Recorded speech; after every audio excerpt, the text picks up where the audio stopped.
Fala pessoal, vamos dar abertura aqui à terceira conversa com personalidades da educação básica. Hoje a gente vai conversar com esse cara espetacular, Thiago Faria.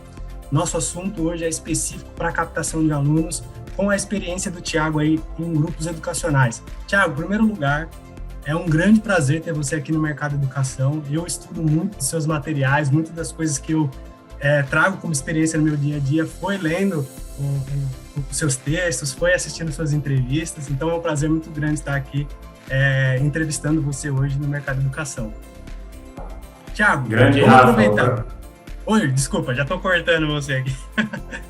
Não, fica tranquilo. O prazer é todo meu em estar aqui, nesse espaço aqui, né, que você tem com essas escolas e com esse ambiente, esse universo que é o mercado de educação.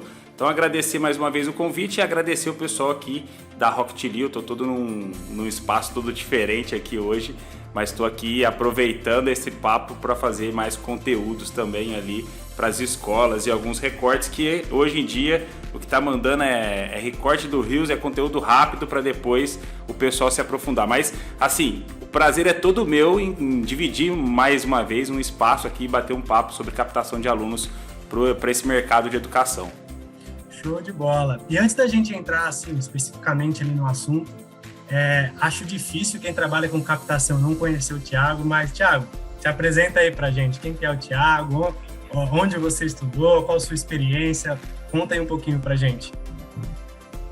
Grande Rafa, o Thiago Faria é um bibliotecário da primeira graduação, né, com uma especialização em gestão empresarial pela FGV.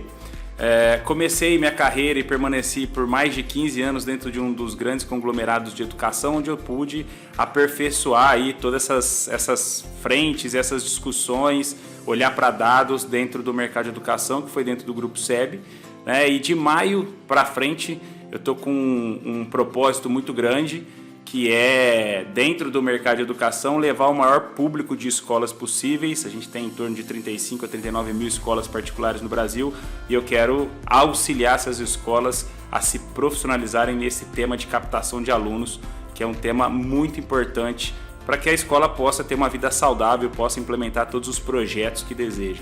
Então, o Thiago Faria tem 15 anos de experiência no mercado de educação, dos quais os últimos 8 ou 9 anos estão totalmente dedicados a entender essa jornada dos pais na escolha de escolas particulares para os seus filhos. Olha só, pouca experiência Thiago tem, né? Brincadeira. Thiago, vamos lá. A primeira pergunta que eu preparei aqui é a seguinte: a gente sabe que as escolas devem fazer a captação ano todo, mas existe um período que nós chamamos de alta temporada de matrículas, que é onde ocorre, na verdade, essa captação de novos alunos, tem ali o tempo de rematrícula. E aí eu queria saber, baseado na sua experiência com grandes grupos educacionais, como se preparar para essa alta temporada de matrículas? Tem um mês que você já deve começar? Como que você entende que deve ser essa preparação para entrar muito forte na alta temporada de matrículas? Rafa, você mencionou um item muito importante para as escolas, que é a temporada, o termo que você usou aí, temporada de matrículas. Não sei se as escolas têm esses dados, mas os grandes grupos já compreenderam que a formação da base para o próximo ano letivo, ela é baseada em uma janela de oportunidade, ou seja, existe um período do ano onde você consegue formar sua base para o próximo ano letivo.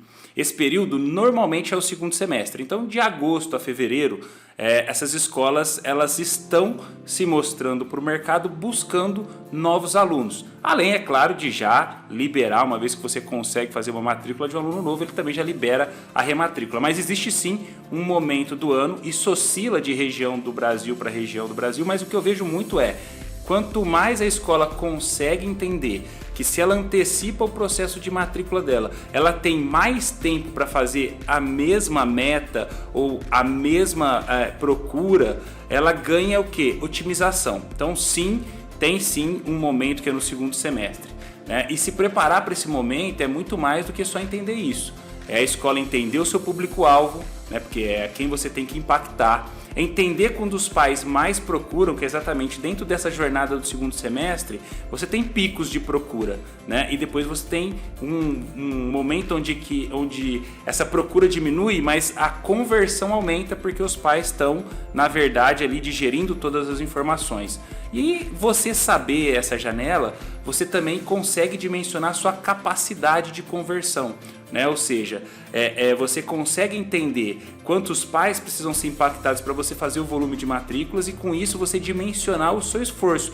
Porque se existe uma janela momentânea onde você faz esse resultado, saber os picos vão fazer com que você esteja bem dimensionado e que a sua equipe não sinta ali um mês muito abrupto, né, de pais procurando uma rotina conturbada, né? Então esse dimensionamento do seu esforço também é sazonal. Não adianta ter uma equipe flat, porque você vai ter um momento de pico de procura, depois você vai começar a diminuir essa procura. E o mais importante é que com tudo isso você consegue ter o que eu acho que é o que as escolas mais precisam para esse período, que é consistência na execução. Que basicamente significa você fazer a coisa certa, que é o que eu acho que as escolas estão mais próximas a fazer, né? Que é mostrar a sua escola quando o pai efetivamente comparecer na sua escola ou no link, né? Esse momento de pandemia, nos momentos virtuais ali de apresentação da escola. Então, fazer a coisa certa, na hora certa e no volume necessário, tá? Então, planejamento e consistência de execução é o que mais faltam para essas escolas e é o que muda o jogo nesse período. Legal. Thiago, eu sei que varia de escola para escola, vai ter ali pequenas flutuações, mas assim, na prática, para escolas que não têm dados registrados, quando que você diria que ela deve começar uma rematrícula, em que mês, quando que essa procura tende a aumentar de uma maneira geral e quando a procura diminui, mas a conversão começa a ficar cada vez mais rápida? Você tem uma dica de quais são esses meses, se a pessoa não tem os dados da própria escola? Tenho sim. O importante é o seguinte, se você não tem dado, o que eu tenho de maneira média aqui é que os principais meses são setembro, outubro e novembro, tá? Para você se mostrar para o mercado. Algumas praças, o mês de agosto já é determinante, né? Por exemplo, eu estou falando de Ribeirão Preto e aqui o mês de agosto já tem campanha de muitas escolas na rua e uma projeção alta de procura, tá? Então, se você não tem nenhum dado, setembro, outubro e novembro são os meses mandatórios para você se mostrar para o mercado. Mas o tempo médio de conversão de um pai, ele é de 30 dias. Só que isso também oscila. Os pais que te procuram em setembro, por exemplo, vão demorar em torno de 30 dias, mas quem procura em outubro demora um pouco menos, 20 dias, 18 dias. Quem te procura em novembro já está muito mais pressionado pelo fim do ano letivo, né, pela falta de vagas, que a gente sabe que as escolas já trazem normalmente alunos de uma série anterior. Então, assim, setembro, outubro, novembro você se mostra e acompanha, porque o tempo de tomada de decisão dos pais, ele oscila com os gatilhos de escassez, de vaga, de término do ano letivo. Então, tudo que você puder impulsionar essa escassez, essa aceleração da tomada de decisão vai te favorecer, porque enquanto você não fizer isso, ou enquanto o pai não tomar a decisão, ele está ali vulnerável a receber propostas de outras escolas, ele ainda está pensando nesse assunto. Legal. Na sua fala sobre essa preparação, você chegou a tocar, acho que num ponto que é um bom gancho aqui para a segunda pergunta, que é público-alvo, e também, já aproveitando para puxar, a área de influência, né? Qual que é a importância de conhecer esse público-alvo? Qual que é a importância de saber essa área de influência e como que a escola pode determinar tanto o público-alvo quanto essa área de influência? Se tem ferramentas específicas, se ela consegue fazer isso, de repente, de uma maneira mais manual, como que você dá, quais são as suas dicas para esses dois assuntos? Quando a gente estiver falando em grandes grupos, Rafa, aí já existem algumas ferramentas de geomarketing que facilitam muito o trabalho, eu já tive acesso a algumas, onde você importa a sua base de dados e aí você fica simples de você definir onde está a sua unidade e traçar para cada um dos alunos a distância que ele está da sua escola, tá? Então, existem ferramentas sim, mas se a escola não tem nenhum tipo de ferramenta, ela pode começar um mapeamento por bairros. Mas o que é importante? O raio ali da área de influência primária é um conceito onde a escola concentra o maior volume de alunos. Se você sabe o seu raio de atuação, ou da onde você atrai mais alunos, você consegue o quê? Ter um auxílio desses dados e determinar onde a escola tem que concentrar os esforços. Por quê? Porque localização é um fator determinante para os pais. né? Se a escola está muito fora da rota da família, seja da onde a criança mora, seja da rota de trabalho dos pais, dificilmente essa escola vai ser selecionada, né? Principalmente nas principais cidades e capitais, onde o fluxo ali, a malha viária determina o tempo que a família perde ou não no trânsito. Então, é muito importante sim determinar o raio de influência da escola. Por quê? Porque é ali que você tem que concentrar os seus esforços. Agora, só a geolocalização não é o suficiente, tá? Por quê? Porque às vezes eu converso com algumas escolas e aí eu falo, normalmente as escolas estão muito mais envolvidas nas praças que elas estão, né, do que eu, que normalmente sou um consultor externo. E a escola normalmente tem o conhecimento dos melhores bairros ou de onde a escola mais recebe alunos, tá? Mas o celeiro de alunos da escola atual pode não ser o melhor bairro. Então, assim, é importante que a escola passe a considerar outros indicadores que só a localização. Como, por exemplo, alguns estudos, o IPC Marketing tem algumas subcategorias que permitem que você descubra qual é a projeção de gasto com educação naquela região. Então você pode ter o grupo de onde você mais tem alunos pode não ser o melhor bairro, por exemplo, da sua cidade ou o bairro com maior projeção a ser gasto com educação. E a depender, claro, do seu público, você vai mirar em determinados bairros, né? Se você é uma escola que atende a classe C, por exemplo, você vai buscar os bairros onde há maior concentração deste público de classe socioeconômica C, né? Por quê? Porque se você só delimitar um piso, eu atendo de C para cima, em um determinado momento haverá discussão se o aluno da classe A topa estudar com a classe C ou se os serviços que eles procuram são os mesmos. Então, saber aonde você tem o seu celeiro de alunos é muito importante, mas só isso não é o suficiente. Pode fazer com que você direcione esforços ali para uma região onde não necessariamente é a melhor região para você prospectar alunos. E claro, se você em algum momento identificar que você está com um público de uma região não correta, digamos assim, ou não a melhor região para você, você pode começar, claro que com o passar dos anos, verificar como que você pode entrar nesses bairros, né? Porque também não pode a escola falar, então os melhores bairros são esses aqui, não são da onde eu tenho a prospecção de alunos, vou mudar drasticamente esse ano, e aí você perde toda a sua base e não consegue fazer essa migração aí para os bairros onde você tem maior potencial de ter matrículas. Mas muito importante saber isso, porque começa a direcionar os seus esforços.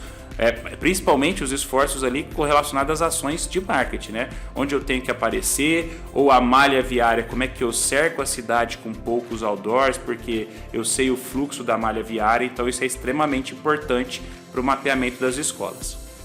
Super interessante esse ponto da entrada gradual em novos bairros, é algo que eu não tinha parado para pensar. Eu sempre entendi sobre a área de influência e como a gente deve atacar essa área de influência, mas é bem interessante esse ponto estratégico, né, dessa entrada gradual em bairros, de repente, um pouco mais distantes, mas que tem um potencial maior e assim por diante. Muito bom. Tiago, via de regra, nessa área de influência, pelo menos em grandes centros, você vai brigar com a concorrência. Via de regra. Vai ter alguma outra escola ali na mesma área de influência que você e muitas das vezes concorrente direto mesmo, de público. E nesse sentido, o que uma escola precisa saber, assim, ela tem que saber sobre a concorrência para conseguir, de repente, ali, formar a sua estratégia nessa alta temporada, nesse momento de captação? Eu tenho 3 pontos principais aqui, mas eu acho que o primeiro item que a escola precisa compreender é o que você está falando é extremamente importante. A escola, primeiro, ela está numa região e existem outras escolas particulares brigando ali com ela. A gente tem um fator de sociodemografia brasileira, né? A afirmação: o Brasil está se tornando um país de adultos e idosos é verdadeiro, então o número de crianças vai reduzir, e se vai reduzir o número de crianças, e as escolas provavelmente não vão reduzir na mesma proporção, elas vão brigar por esse mercado, e em muitas regiões, né, você já tem ali um volume de alunos matriculados em escolas particulares e é um grande jogo de rouba-montes. Então, assim, tá dentro da sua área de influência primária na sua região. Não adianta só você saber quais são as escolas particulares. Por quê? Primeiro item que você precisa levar em consideração, a proposta pedagógica da escola, né? A gente tem ali hoje uma segmentação muito clara no mercado brasileiro de escolas com baixo custo e qualidade, escolas que têm melhor desempenho, escolas que já estão pensando em bilinguismo de saída, escolas internacionais e escolas que estão baseadas em metodologias como Finlândia, Singapura, etc. Então, a primeira coisa é, você pode até ter todas as escolas da sua área de influência primária, todas as escolas particulares, mas precisa checar quais as escolas têm a mesma proposta ou a proposta mais próxima de você. Tá? Então, proposta pedagógica é um item que você não pode desconsiderar no mapeamento da sua concorrência. Porque se você é uma escola bilíngue, por exemplo, em tese você não concorre com uma escola que não é bilíngue. Tá? O segundo item, os valores. Então é importante investigar os valores, sim. Tem que tentar fazer um cliente oculto ou de alguma maneira descobrir os valores que as outras escolas aplicam. Por quê? Porque se ela tiver a mesma proposta, você precisa entender o seguinte: se ela tem a mesma proposta que você e aplica valores mais baixos que você, de duas uma. Ou ela tem uma eficiência operacional melhor que você, que faz com que ela tenha um custo menor e repasse menos o valor para o pai, ou ela não faz a mesma coisa que você, ou seja, ela faz ali uma coisa mais ou menos, né? Por isso cobra menos e fala que tem a mesma proposta que uma outra escola. Então, proposta pedagógica, valores e oferta de segmentos, né? Você tem escolas que podem não concorrer com você em parte dos seus segmentos, que de repente poderiam até ser escolas que podem fornecer alunos para você, por exemplo, no Fundamental 1, se ela só tem educação infantil. Então, talvez você não tenha concorrentes para todos os segmentos, mas uma unidade ou outra, sim, pode ter o que a gente chama de ciclo completo. Então, 3 itens importantes, além de saber as escolas particulares: proposta pedagógica, valores e a oferta de segmentos que essa escola realiza. Legal. A gente vê, né, a gente trabalha no dia a dia com escola, muitos desses exemplos que você citou. A escola só tem um infantil, enquanto a outra só tem um fundamental, e elas acabam até cooperando ali entre elas num acordo comercial, digamos assim, um negócio ali. Bacana, legal. E falando agora sobre o meio digital, grupos educacionais têm fortíssima presença no meio digital, aprenderam como ninguém a fazer captação ali, por meio de quem está pesquisando no Google, quem está buscando alguma coisa em rede social. Conta pra gente como que são essas estratégias no meio digital, essa presença, e também como que grupos educacionais escolhem os canais, né? Vocês também fazem muitos testes, como que funciona isso para grandes escolas? Rafa, o primeiro item aqui é eu já declarar aqui uma tendência minha sempre a ir para o universo digital, né? Eu tenho dificuldade de compreender que você gasta um dinheiro, investe em publicidade e não consegue ter métricas daquele retorno. Então sempre tem uma tendência a ir mais para o universo digital, mas o universo digital ele tem uma discussão que é o quanto você investe e isso aumenta o seu retorno e um momento que você atinge uma saturação. Então, o primeiro item é que o universo digital é muito parecido para muita gente, é muito teste que é feito. Por quê? Porque você precisa entender, e você consegue fazer isso no universo digital, do que dá mais certo, do que não dá. Então, teste AB acontece abruptamente, landing page, formulários, as escolas mudam muito isso. Mas assim, eu acho que o mais importante, primeiro, é a escola acertar a mão no planejamento.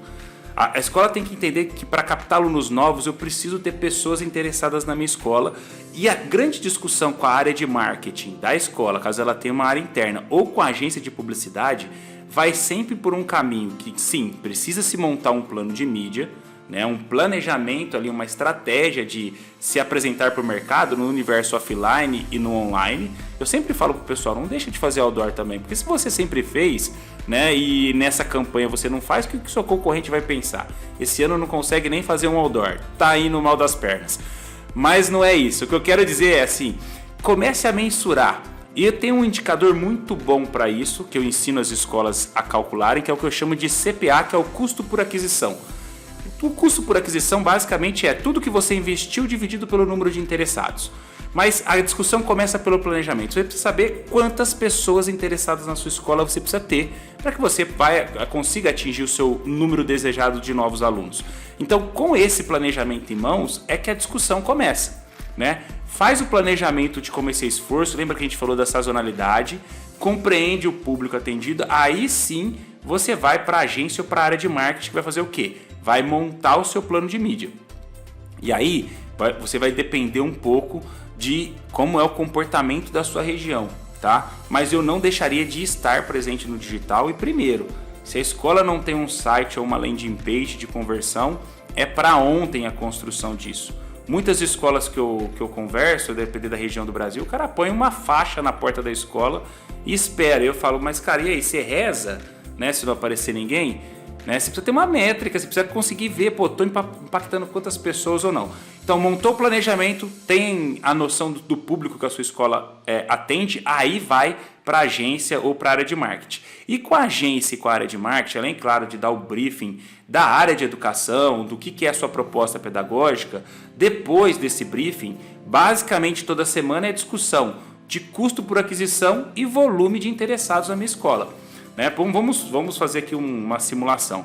Se para o mês de setembro você precisa de 10% de todos os seus interessados, porque a campanha está começando, você ainda está subindo ali o despertar do interesse dos pais, você precisa entender, se 10%, por exemplo, representar 20 interessados, você tem que dividir isso por 4 ou 5 semanas que você tem naquele mês e tem que cobrar esse volume de leads. Por quê? Ou de interessados, né? Por quê? Porque senão você não tem quem agendar. O grande lance é, eu invisto em publicidade em troca de conquistar um contato de alguém, porque a LGPD está aí e não vai deixar as escolas saírem ligando para todos os pais.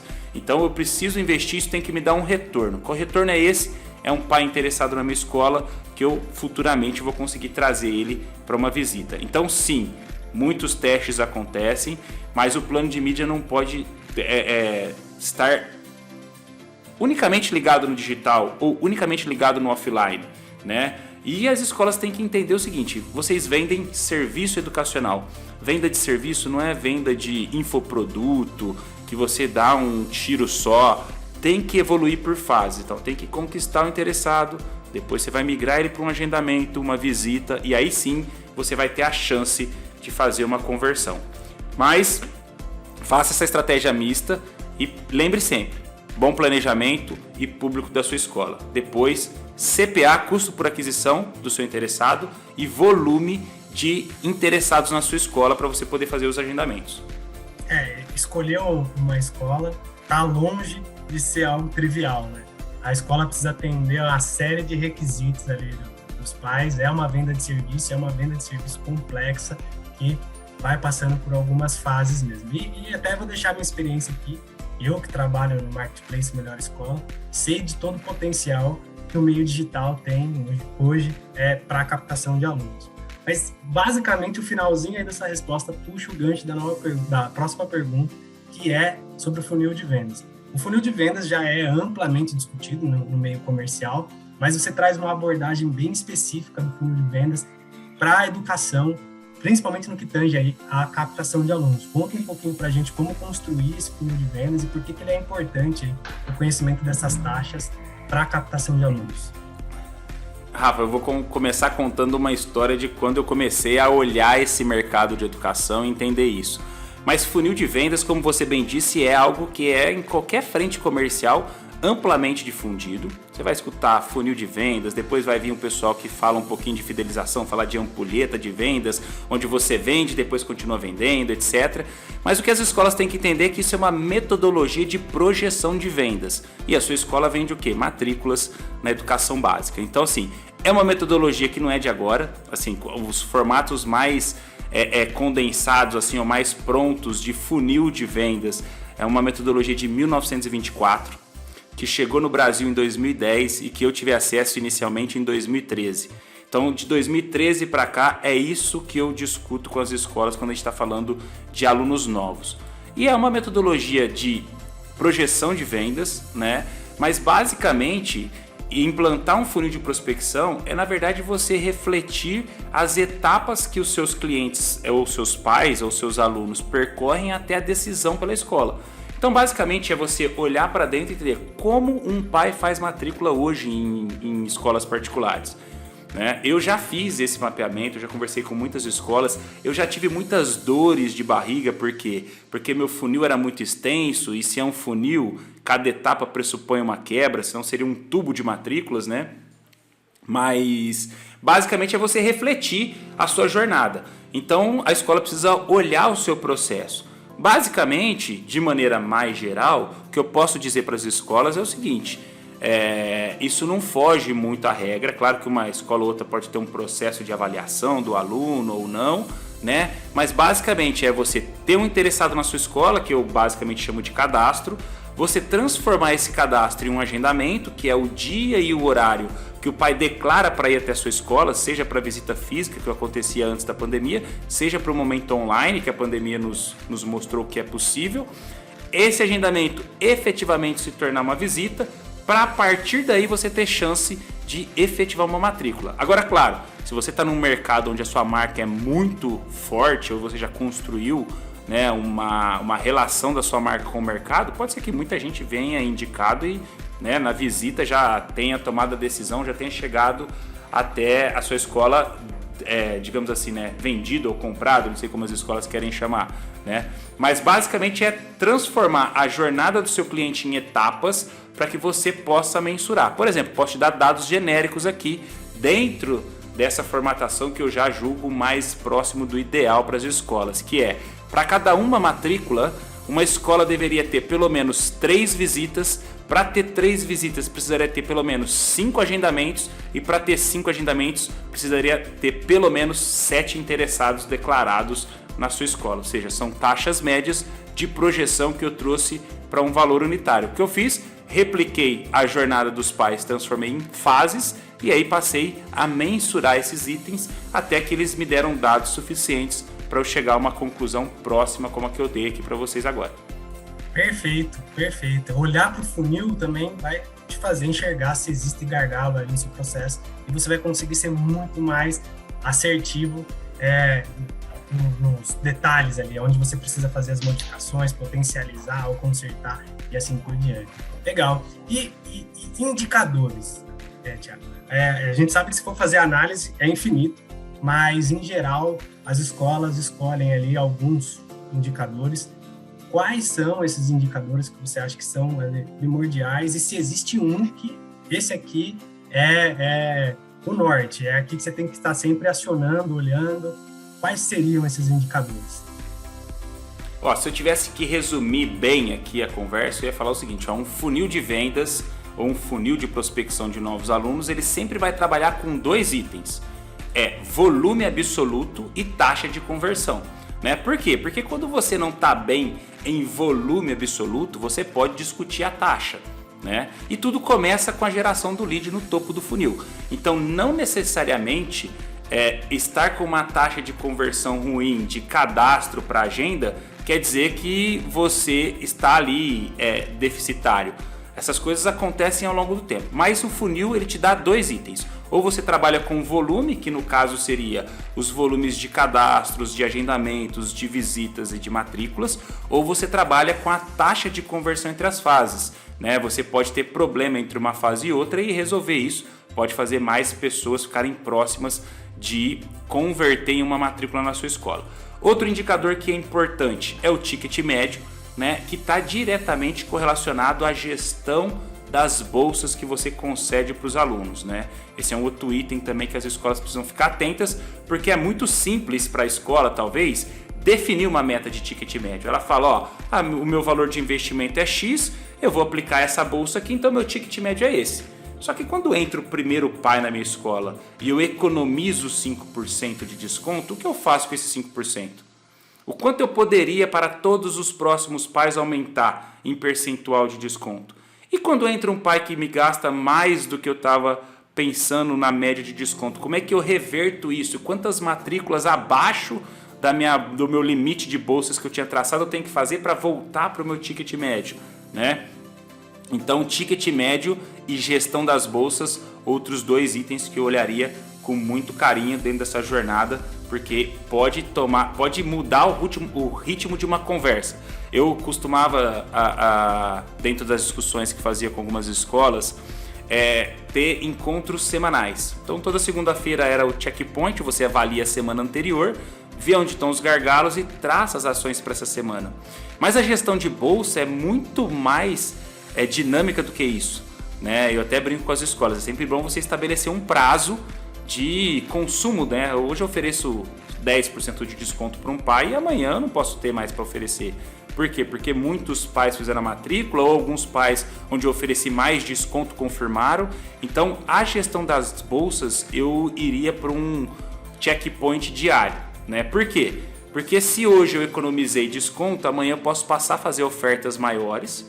Isso pode determinar, por exemplo, a tomada de decisão dos pais, pode encurtar a janela de tomada de decisão. Por quê? Porque eu estou dando um desconto acima da minha média e coloco um prazo para ele fechar até o final da semana, por exemplo. Só que ao mesmo ponto pode fazer com que eu mude um pouco o discurso. Por quê? Porque eu concedi muitas bolsas e agora eu preciso de um volume maior de alunos com um ticket melhor para poder voltar a equalizar essa situação. Então gosto muito de checkpoints semanais para as ações, mas gestão de bolsa é um item que eu gosto muito de olhar diariamente com as escolas. Perfeito. Tiago, a gente falou sobre planejamento, mensuração de dados, agora vamos ali para a prática, na rotina comercial da escola. Como que tem que ser, como que a escola organiza isso no dia a dia, como deve ser uma apresentação, né? Como que você daria essa orientação aí para as escolas, também baseado na experiência que você tem? Rafa, o primeiro ponto é que as escolas precisam desmistificar um pouco o que elas chamam de espaço família, sala de matrículas e tudo mais. Eu vejo muitas discussões nas escolas, eu tenho que ter minha sala de matrícula. Eu gosto da sala de matrícula, é um espaço bom para os atendimentos, normalmente fica ali perto da entrada da escola, o pai não precisa entrar na escola e tudo mais, tem um outro item de questão de segurança, mas isso vem se misturando muito ao longo do tempo. Né? A sala de matrícula está virando quase que um ponto de entrada de qualquer demanda dos pais. O pai que tem um boleto atrasado vai na sala de matrícula, porque hoje você não vê muito falar de secretaria. O pai que tem problema na rematrícula também vai lá. E este ambiente tinha sido pensado para a prospecção de alunos novos. Né? Então, assim, quando a gente for para a prática, a escola primeiro tem que segregar a sua base. Eu tenho quantos por cento da minha base, o resultado vem da rematrícula, quantos por cento dos alunos novos. E dentro da jornada de alunos novos, eu também segregaria o time. Né? Eu tenho que ter um time que faz um primeiro nível de contato, que em outras áreas comerciais é o que o pessoal chama de SDR, né? Que faz aquele primeiro nível de qualificação do interessado, para depois ele ir efetivamente para a sua força de venda. Né? Que eu diria assim, o que vende a escola é o encantamento ou esclarecimento da proposta pedagógica para as famílias. Então, assim, não adianta fugir muito que você vai ter que envolver alguém da área pedagógica, porque você não vai ter ali um vendedor que fez pedagogia ou que já... Né? Por mais que ele esteja há muito tempo na escola, tem alguns detalhes que o pai vai se sentir seguro com o time pedagógico. Então, assim, primeira coisa, toma cuidado para ver se o seu esforço de rematrícula não está atrapalhando o teu time de prospecção. Né? Se esse time é o mesmo, tome bastante cuidado. Quando você estiver falando só dos alunos novos, preste atenção em quem fica fazendo aqui o agendamento, follow-up, pré-visita, e quem cuida da visita e quem faz o follow-up pós-visita. Não estou falando que você tem que ter 3 agentes, mas assim, as ações antes da visita, elas são ações mais simples do ponto de vista de conquistar um dia e horário e de dar informações mais técnicas do ponto de vista sobre a escola. Tem período da manhã ou não, às vezes alguma escola já trabalha com transmitir valores, que projeto que tem de contraturno, são informações técnicas que se você tiver ali uma ficha técnica da escola você consegue conceder, e talvez o pai esteja mais propenso a falar com você antes da visita por outros canais que não o telefone mais. Né? Eu gosto muito, por exemplo, dos aplicativos de mensagens para esses momentos. Por quê? O telefone ele é um ponto de contato 1 para 1. Você tem alguém da sua equipe tentando falar com o pai aqui. Enquanto ele não desligar esse telefone, ele não pode ir para a próxima atividade. O aplicativo de mensagem, você dispara a mensagem, o pai pode não te responder momentaneamente, mas você vai para o próximo e vai cumprindo as atividades. Então, eu diria o seguinte, tome cuidado, primeiro com essa situação da sua base não estar te consumindo o esforço de quem deveria estar preocupado com os alunos novos. Dentro dos alunos novos, se preocupe com segregação do seu time. quem faz o momento pré-visita, quem atende enquanto o pai está aí na sua escola ou no link, né, da reunião, e quem faz o follow-up pós-visita. Por quê? Porque esse follow-up pode envolver negociações de valores, né? E se você não for moroso neste processo final, você pode encurtar a tomada de decisão dos pais, né? Porque do mesmo jeito que você entende que você tem um tempo médio de matrículas, ou seja, que o pai toma a decisão em alguns dias, se você extrapolar esses dias, você provavelmente vai escutar que ele já está matriculado em outras escolas. Então, esse time de matrículas, ele deveria estar focado. Qual que é a rotina desse cara? A rotina é entender quantos cadastros ainda não me deram os dias das agendas. Esses caras eu tenho que fazer o quê? Conquistar o dia do agendamento. Quem agendou, eu preciso garantir que ele vai visitar, então deveria fazer atividades de lembretes para certificar o dia e o horário combinado. Quem me visita eu atendo e pós-visita eu tenho que acompanhar esse pai. Por quê? Porque dificilmente ele vai fazer a matrícula no dia da visita, a não ser que ele seja um relacionamento, por exemplo, de janeiro, né, onde normalmente o tempo médio de tomada de decisão dos pais é de 5 dias. Então ele começa a conversar com você na segunda, às vezes na sexta, ele já está pronto, tá? Mas são médias, não quer dizer que não vai ter um pai que vai te visitar e vai matricular na hora, tá? Mas então pensa sempre assim, estou olhando alunos novos, o meu time tem que pensar todos os cadastros que eu não conquistei os agendamentos, todos os agendamentos que vão me visitar no cenário futuro, então esses eu tenho que lembrar, mas você pode ter agendas faltosas, né, que eu falo. Na verdade você tem pais que agendaram, mas ele ficou para uma data para trás. Então esse eu tenho que fazer o quê? Eu tenho que dar uma nova oportunidade para ele. Eu tenho que reagendar esse pai e quem me visitou, follow-up, para checar se tudo ficou claro, se o pai ainda quer alguma outra informação, ou se ele foi em alguma outra escola e viu algo que eu tenho, mas não apresentei, né? Então eu acho que a grande rotina está nesse combinado de entender o que está atrapalhando ou não a sua prospecção de alunos novos e como está essa evolução dos pais nessas etapas até que eles estejam prontos para efetivamente fazer uma matrícula. Excelente. Acho que também vale citar que essa equipe precisa ter o treinamento, né? Como você falou, são acho que 2 pontos super importantes. A pessoa precisa conhecer esse lado comercial, ao mesmo tempo ela precisa entender muito do lado pedagógico para passar essa segurança de como esse conhecimento é transmitido dentro da escola, como tudo isso funciona, que é, na verdade, o foco principal dos pais. Mais ou menos isso, né? Exatamente isso. A parte do treinamento é importante. Não adianta você começar a falar com os pais e aí... E muito importante não só o treinamento, eu acho que a constância de feedback. Por quê? Porque essa equipe pode não ter passado por esse ciclo completo, né? Essa equipe é uma equipe que tem uma rotatividade alta. Seja perder o funcionário para a própria escola, né? Porque na baixa de matrículas aí vira um assistente de coordenação, acontece alguma outra coisa, né? Ou não, a própria rotatividade desse time é alta. Então, assim...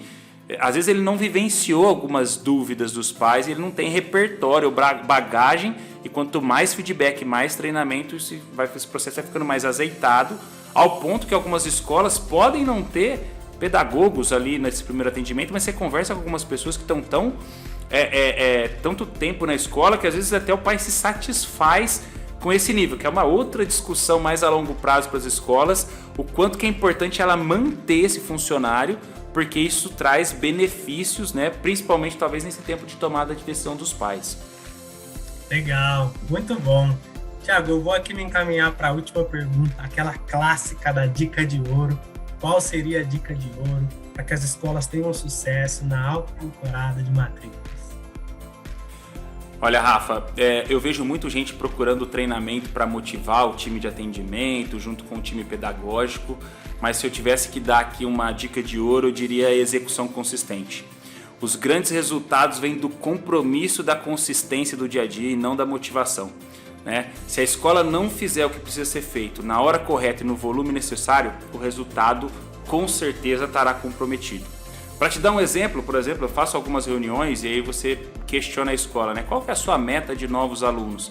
Ela chega e te dá um número que quando você discute com ela, os alunos que vão sair da escola, mas a base que ele não vai conseguir fidelizar mais o que ele quer crescer, o número que ele tem em mente, na verdade, reduz a escola dele, né? Faz com que ele tenha menos alunos do que este ano. E se a gente travar os outros indicadores, o outro principal que seria o ticket médio, né, se você não vai mudar o seu ticket médio, ou seja, você não vai recuperar a receita dos alunos que já estão na casa, que já deu alguma bolsa para ele. Você também não vai melhorar a sua prospecção, as suas bolsas para novos alunos, ou seja, você vai manter o seu ticket. Se você mantiver o seu ticket, claro que com os reajustes ano a ano, né, que na verdade repassam ali seus custos, se você mantiver o seu ticket médio e reduzir em volume de alunos, a receita final da escola vai reduzir além do volume e do tamanho, né? Então, eu acho que as escolas elas precisam compreender, é uma janela de oportunidade e eu preciso estar disposto a fazer o que precisa ser feito nesse intervalo, porque eu só tenho essa oportunidade do segundo semestre para constituir minha base. Não adianta eu chegar em janeiro ou em fevereiro, gastar um caminhão de marketing e achar que eu vou resolver minha vida. Já foi o tempo de prospectar o pai e talvez até o de converter já, né? Então, assim, execução consistente nesse período é o que pode mudar o jogo efetivamente para essas escolas. Sem dúvida. Thiago, foi um imenso prazer ter você aqui no Mercado Educação, a terceira entrevista aí com grandes personalidades da educação. Foi muito bacana, foi muito legal. E vou abrir aqui um espaço, eu sei que você tem um curso de altíssimo sucesso, eu sei que você tem a sua consultoria, então fica à vontade para falar aí, tem uns minutinhos das suas palavras finais, antes da gente encerrar essa entrevista, que foi muito bacana. E para os gestores, olha, as dicas estão aí, agora é só colocar em prática, executar, e é isso aí. Vamos lá, Thiago. Pô, Rafa, primeiro obrigado por abrir esse espaço novamente, né? A gente já se encontra bastante, então um prazer enorme estar aqui e poder discutir isso com as escolas, que esse é o meu grande propósito. Como que as escolas conseguem discutir? Hoje o meu principal canal de conteúdo ainda é o Instagram, mas eu tenho muitas novidades para esse ano de 2022, tá? Mas assim, além da minha consultoria, com o meu envolvimento próprio, nessa jornada eu sei que a gente tem muitas escolas e talvez muitas delas não consigam me acessar. Mas eu tenho, como você bem disse, um curso que chama Faça Matrícula como Gente Grande. A gente lançou a primeira turma esse ano com 50 escolas que contrataram esse curso, que é uma jornada de faça você mesmo, onde eu ensino esses caminhos, né? E a turma 2, que é meu lançamento agora para esse próximo ano, vai vir com um case que eu estou estruturando aqui, ou seja, eu peguei todas as ferramentas do meu curso, falei, ó, eu vou aplicar e vou trazer isso para vocês, o grande resultado. Então, a turma 2 do meu curso, além do curso, dos conteúdos, das planilhas de planejamento e acompanhamento, vão ter momentos ao vivo onde eu vou mostrar quais foram as dores que eu enfrentei usando ferramentas quase que gratuitas, porque são ferramentas, são planilhas que você utiliza no Google Drive e compartilha com o teu time,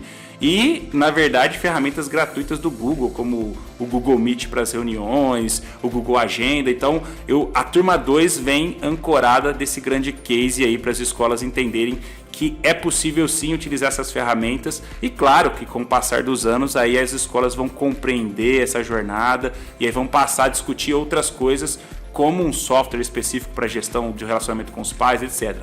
Mas não é o foco desse momento. Então, hoje eu tenho um canal de principal conteúdo que é o Instagram do Escola Cheia, que é a vertente digital da minha consultoria, que tem o curso Faça Matrícula como Gente Grande, e tem, claro, o acesso direto aí à minha pessoa, que as escolas podem me procurar e a gente montar ali um projeto específico ou personalizado de captação para essas escolas.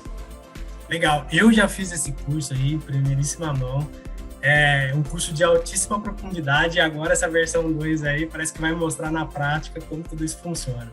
Muito bom. Será meu grande convidado também, Rafa. Opa, muito bom. Tô aceitando, já aceitei. Thiago, muito bom, muito obrigado pela presença, viu? Um abraço. Eu que agradeço, um abraço, Rafa.